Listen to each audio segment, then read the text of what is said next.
So many CEOs, I think, feel that they're working way too hard and the team's not pulling their weight. And I've heard you use the phrase, the CEO is not allowed to do any work. What does that mean? Many years back, I built, owned, and operated a critical care hospital. I found myself in the same space where I was working very, very long hours, and I had, over 40 people in the top exec. It was a large hospital, critical care hospital, that nobody was pulling their weight. And then I got this thought that I have employed these people and now they've employed me right back. Right. And I've said, what is my job description?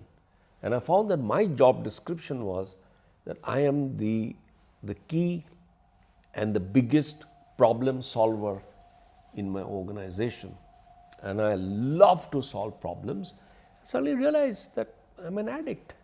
I'm addicted to the energy that flows into grappling with problems and finding solutions. And it takes hours and hours and hours. What's the end result? The end result is I'm not giving anybody an opportunity to solve problems. Right. And then I look at them and say, hey, you guys are not pulling your weight. Damn right. I don't give you an opportunity to pull your weight.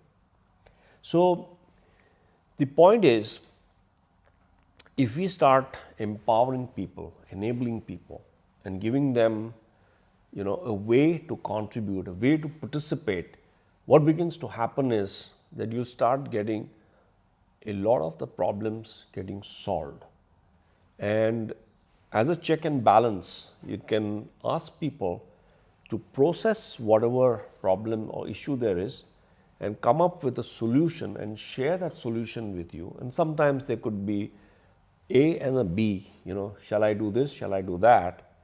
Come up with that and then ask them to choose one of them and then ask them why. So all the time, constantly, you're coaching them in the criteria to take the right decisions, the assumptions to take the right decisions, and create hypothesis and then test that hypothesis. So hypothesis, assumptions, criteria, hypothesis, assumptions, criteria.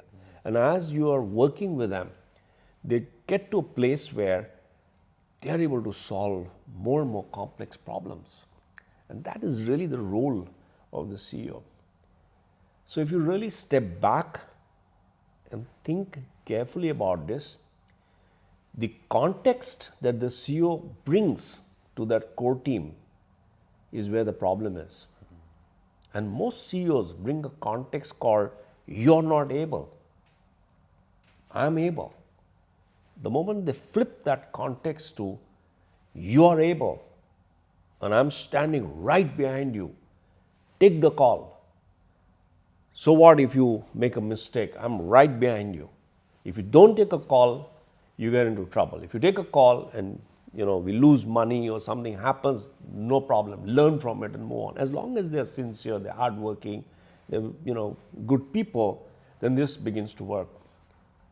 So the real secret that solves this whole dynamic is, where are you coming from? Are you coming from, you are able and I'm here standing behind you, or you dumb guy, you're not able and I'm the only guy who can solve the problems?